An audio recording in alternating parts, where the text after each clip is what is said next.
WCI, and I have a product here that has been a lifesaver for my rodent cage.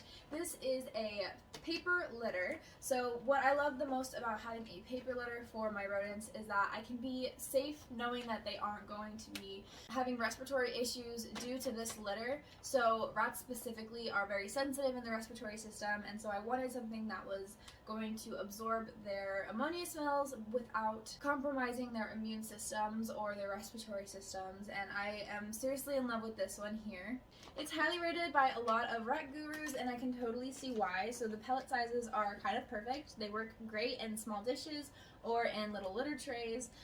You're not going to have to worry about dust with these ones. I love that it's recycled. It makes me feel a little bit better about using it, and I also appreciate having such a big bag so I can know that I'm always going to have some on hand. So currently I have 2 dishes in my rat cage that are their litter sections, so I just fill it up halfway with this stuff right here, and it has really helped them to know where to use the bathroom.